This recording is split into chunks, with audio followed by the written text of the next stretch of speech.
Because my father's childhood sweetheart's daughter was accidentally burned, my father was angry and locked me in the firehouse where werewolf criminals were punished. The beta of the pack, my father, looked at me with disgust written all over his face. I don't have such a cruel daughter. You'll stay here and reflect on what you've done. I begged loudly for mercy, admitted my mistake, pleading for him to let me out. All I got in return was his merciless command, unless she's dead, no one is.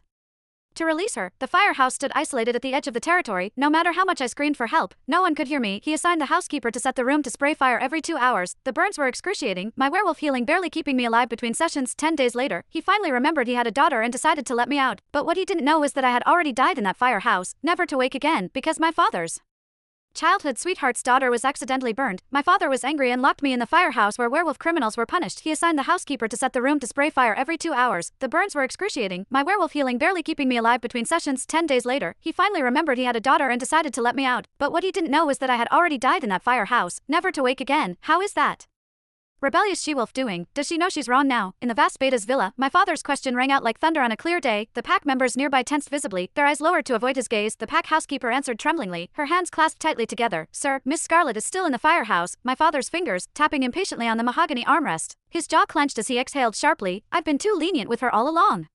That's why she's become so lawless, daring to burn Amber using her gun. She needs to learn her lesson. The housekeeper still felt some compassion and said, her voice barely above a whisper, but the firehouse is used to punish werewolf criminals, and the fire inside is too intense. Even the strongest wolf will feel pain. Will Miss Scarlet?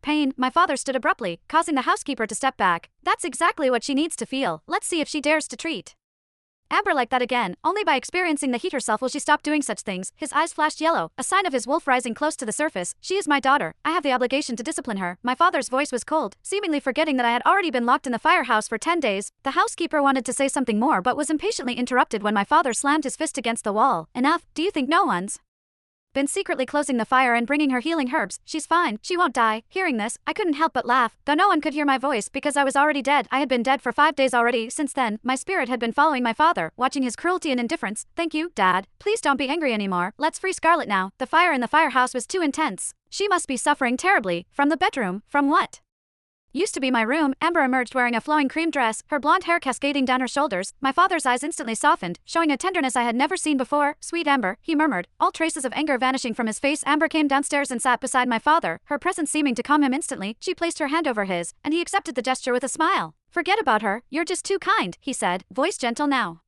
She burned you on purpose with her toy gun, causing your wolf to become so weak now. She deserves to be punished. Amber's face showed concern. It might have been an accident. No, my father cut her off, his tone hardening again. I know my daughter. She was jealous of you, always has been. When speaking of me, my father's eyes were as cold as if he were talking about an enemy. But why? Wasn't I his daughter?